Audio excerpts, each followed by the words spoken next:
Hebreus capítulo 1.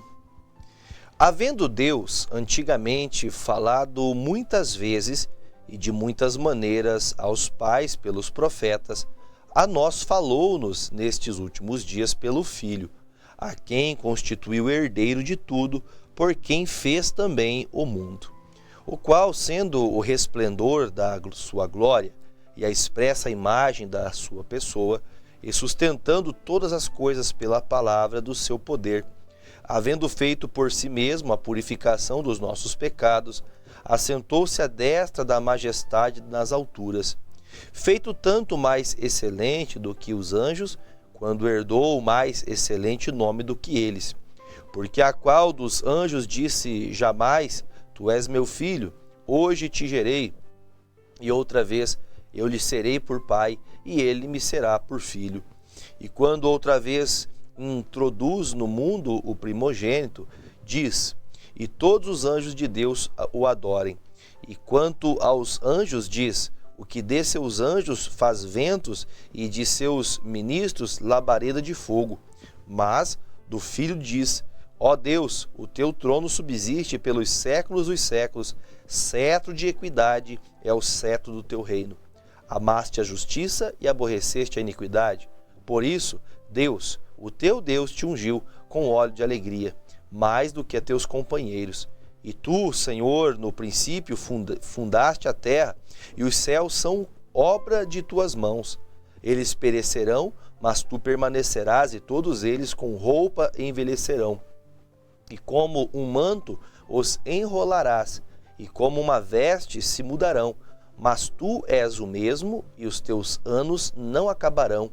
E a qual dos anjos disse jamais: Assenta-te à minha destra, até que ponha os teus inimigos por escabelo de teus pés? Não são porventuras todos eles espíritos ministradores, enviados para servir a favor daqueles que hão de herdar a salvação? Capítulo 2 de Hebreus.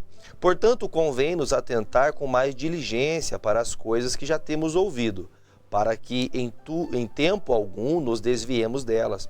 Porque se a palavra falada pelos anjos permaneceu firme, e toda transgressão e desobediência recebeu a justa retribuição, como escaparemos nós se não atentarmos para uma tão grande salvação, a qual, começando a ser anunciada pelo Senhor, foi-nos depois confirmada pelos que a ouviram, testificando também Deus com eles por sinais e milagres, e várias maravilhas, e dons do Espírito Santo distribuídos por sua vontade.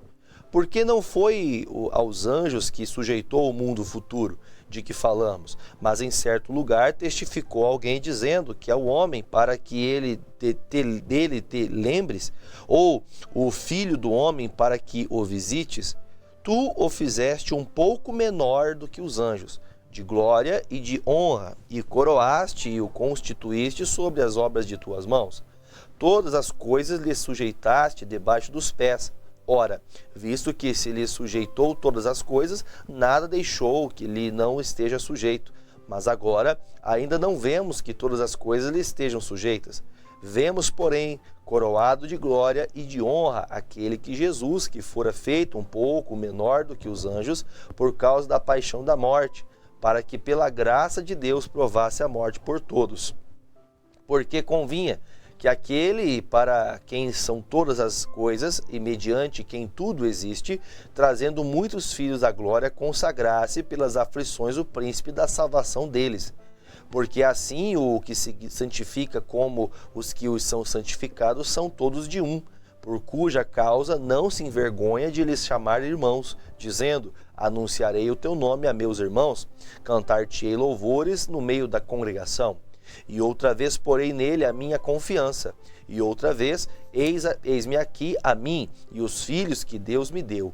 E visto como os filhos participam da carne e do sangue, também ele participou das mesmas coisas, para que pela morte aniquilasse o império da morte, isto é, o diabo, e livrasse todos os que com medo da morte estavam por toda a vida sujeitos à servidão. Porque na verdade ele não tomou os anjos, mas tomou a descendência de Abraão. pelo que convinha que em tudo fosse semelhante aos irmãos, para ser misericordioso e fiel, sumo sacerdote naquilo que é de Deus, para expiar os pecados do povo, porque naquilo que ele mesmo, sendo tentado, padeceu, pode socorrer aos que são tentados. Hebreus capítulo 3.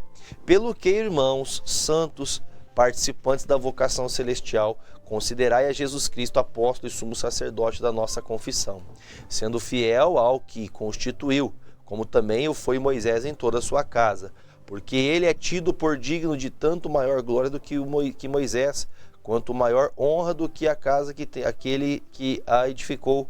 Porque toda a casa é edificada por alguém, mas o que edificou todas as coisas é Deus. E, na verdade, Moisés foi fiel em toda a sua casa, como servo para testemunho das coisas que se haviam de anunciar. Mas Cristo, como filho, sobre a sua própria casa, a qual casa somos nós, se tão somente conservarmos firme a confiança e a glória da esperança até o fim. Portanto, como diz o Espírito Santo, se ouvirdes hoje a sua voz, não endereçais o vosso coração, como na provação no dia da tentação no deserto, onde vossos pais me tentaram, me provaram e viram por 40 anos as minhas obras. Por isso, me indignei contra essa geração e disse: estes sempre erram em seu coração e não conheceram os meus caminhos. Assim, jurei na minha ira que não entrarão no meu repouso. Vede, irmãos, que nunca haja em qualquer de vós um coração mau e infiel para se apartar do Deus vivo. Antes, exortai-vos uns aos outros todos os dias, durante o tempo que se chama hoje, para que nenhum de vós se endureça pelo engano do pecado. Porque nos tornamos participantes de Cristo se retivermos firmemente o princípio da nossa confiança até o fim. Enquanto se diz: hoje, se ouvirdes a sua voz, não endureçais o vosso coração como na provocação, porque havendo alguns ouvido a provocaram, mas não todos os que saíram do Egito por meio de Moisés, mas com quem se indignou por 40 anos. Não foi porventura com os que pecaram, cujos corpos caíram no deserto? E a quem jurou que não entrariam no seu repouso, senão aos que foram desobedientes? E vemos que não puderam entrar por causa da sua incredulidade.